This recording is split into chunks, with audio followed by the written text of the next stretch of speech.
今天给大家展示一下我这些盆栽在种植袋里边的黄瓜，同时也借用这个机会给大家分享一下怎么样在种植袋里边种好黄瓜。这些黄瓜都是在8月下旬的时候移栽过来的，看看短短3周的时间就已经长这么高了，基本上每一颗都已经开花结果了。看看这一个小黄瓜已经长得这么大了，还有这边这种顶着花的小黄瓜。一般我们盆栽种植的话，土质肯定是没得说的，盆栽土都是质量比较好的。看看这些，我们通常在移栽的时候都会使用一些平衡的有机肥作为底肥，这样的话能够给它充足的营养进行生长。看看现在这一颗这个黄瓜已经长这么大了，刚才都没注意到。然后一般黄瓜长起来之后，我们会发现它会长出这样的侧枝，这些小侧枝我们要及时的给它打掉，像这样。看看，把它扔掉就可以了。另外这一边还有一个，仔细看的话，上面长了一个小黄瓜了。这种我们是没有必要保留的。我们这种常绿黄瓜都是主干型结瓜的，其实侧枝也可以，但是我们主要是靠主干来结瓜，所以把侧枝都打掉就好了。然后你还能看到的是，它下边几个节点的地方都会有这些花，还有一些芽。这些花和芽我们都是不要的，都给它打掉。一般情况下，我们数4个节点吧，就是1、2、3、4。这样的话，我们把这4个节点的位置的一些花呀，还有芽呀，都给它打掉。这个地方给它清理干净。然后这边还有一个，像这种小的芽就给它抹掉就可以了。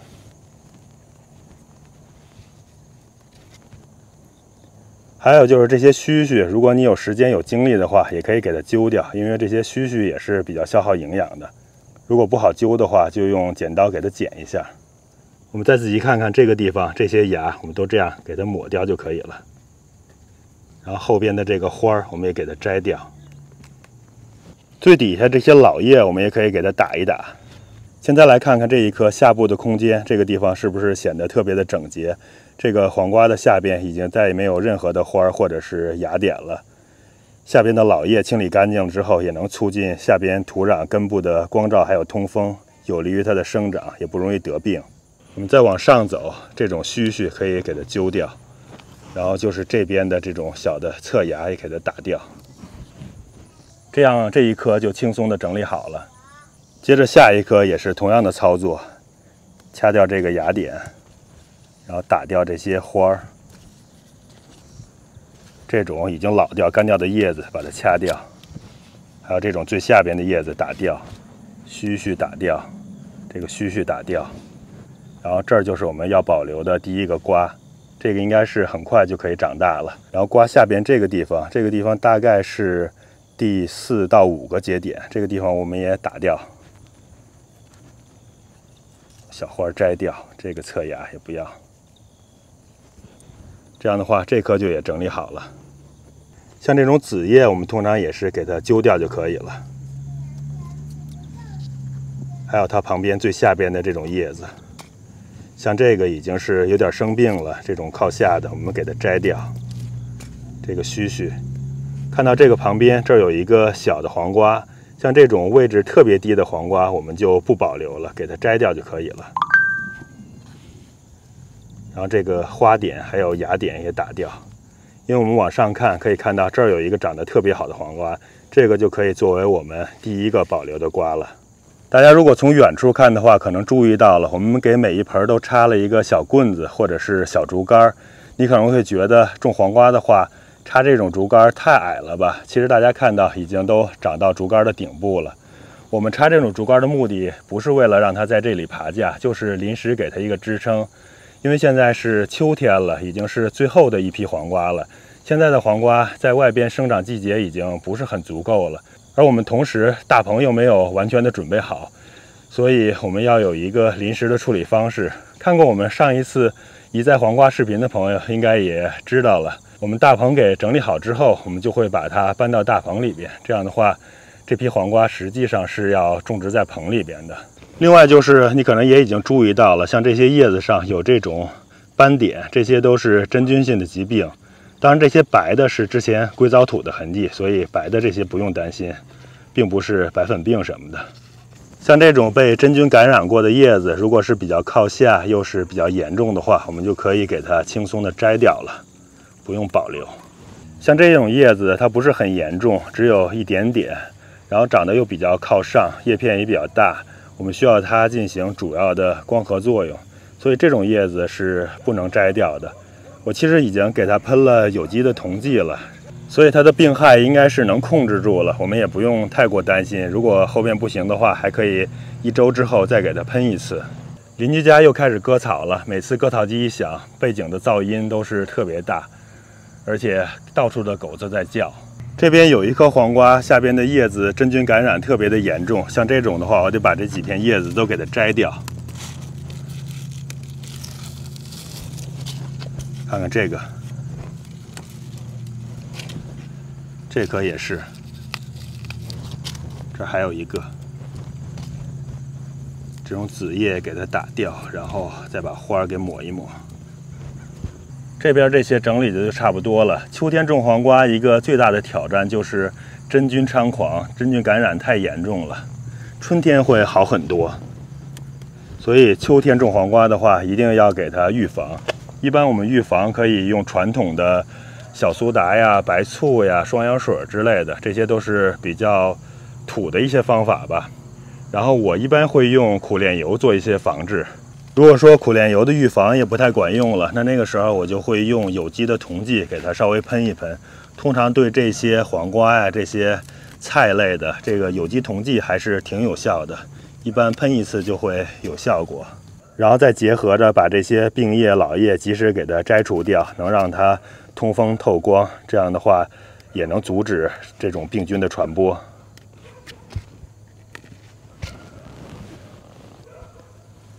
这又有一个花和芽点摘掉，这种也摘掉吧，看着比较严重一些。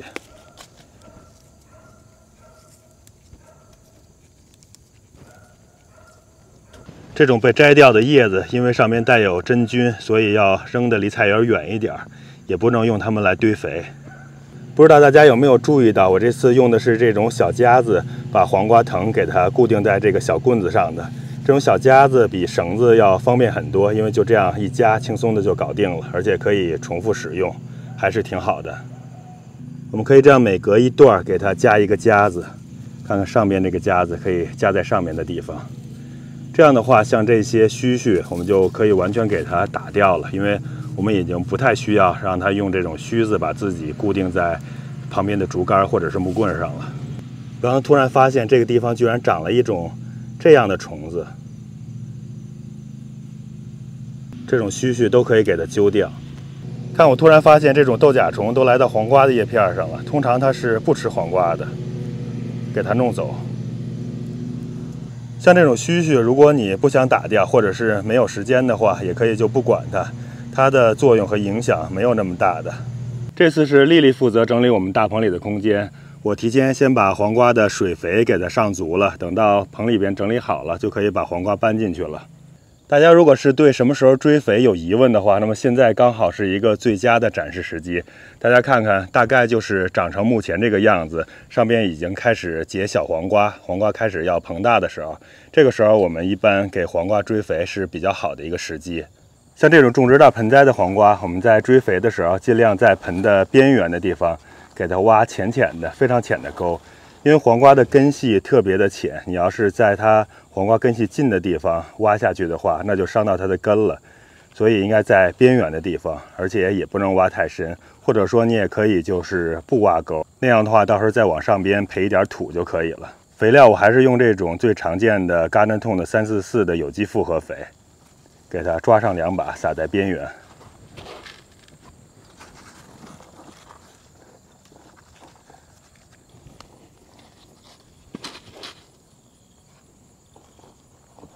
如果追施其他的平衡肥，或者是其他的磷钾含量稍微高一些的肥，也都是可以的。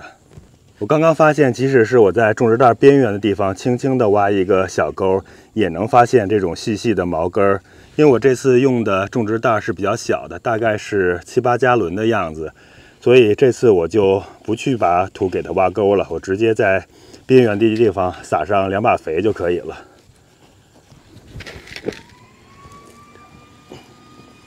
这样的话相对来说安全一点，因为伤到根儿就不好了。大家在大地而不是盆栽种植黄瓜的时候，也需要注意一下，施肥的时候离根系稍微远一点，大概保持在15厘米左右吧。这样的话避免伤到根儿。一般的话，我就用手这样量一量，大概就是手指这样伸开1杈的距离。行，这样施好肥之后，接着就给它培上土。我是用这种碎木护根，这种已经放了有1年多了，基本上木屑都已经变成堆肥了。其实培土或者是用碎木护根的话，对于这种生长周期比较长的瓜果类蔬菜，在我们有机种植里边算是比较好的实践了。它的作用其实不仅是把肥盖住的问题，还能够保水保湿，并且也能让根部更深一些，这样的话根部长得会更发达，同时也能缓慢地释放一些养分，比如说释放一些氮肥，这样的话对植物的生长也是有利的。最重要的是，这些培进去土里边还含有大量的有机质，这样的话能够促进这些黄瓜的植株对肥力的吸收，对它的生长好处是特别多的。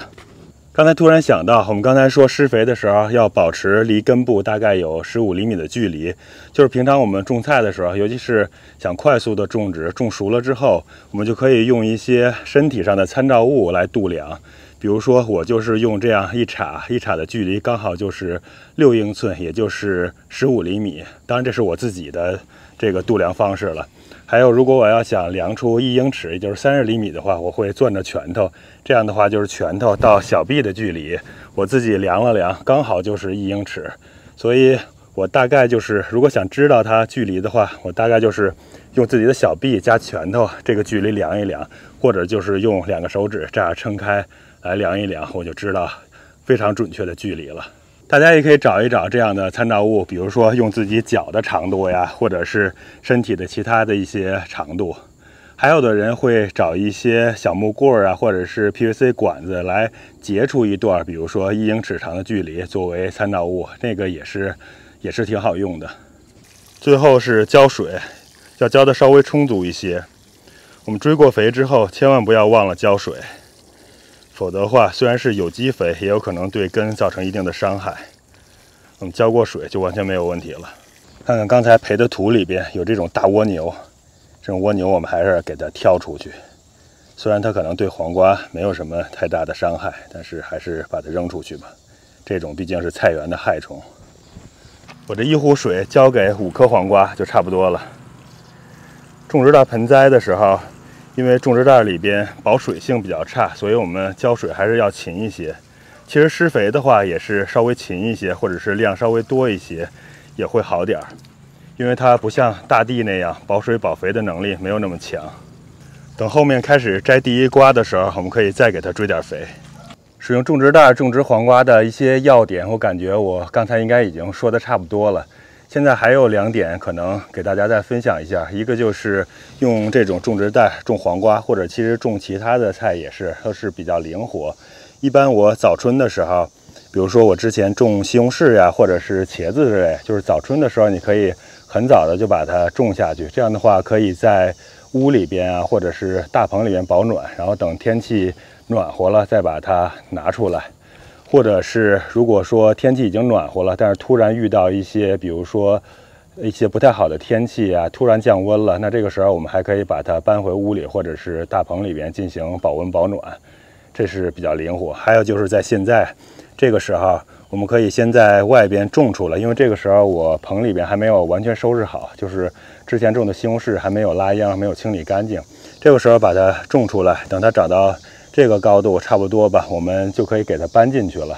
这样的话，它可以在大棚里边继续生长很长一段时间。我这儿是大概还有1个月多一点点吧，就该到霜冻日了。到霜冻日的时候，那个时候我们应该是足够时间收获一些黄瓜了。不过我们还想让它继续生长的话，那还是要有大棚的保护的。这样的话，起码还能再延长个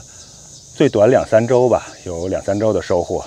这是第一点，就是种植起来比较灵活。然后第2点比较重要的就是用种植的盆栽比较省地方。如果你没有那么大的地，那就可以选择一些这样的种植袋，然后用盆栽的方式种植。你像我这个，如果我就在原地种植的话，我可以把这个种植袋之间的距离稍微拉开那么一点儿，然后我可以在两边弄2个桶，这样的话用2个桶可以搭架子，就是桶里面可以装上重一些的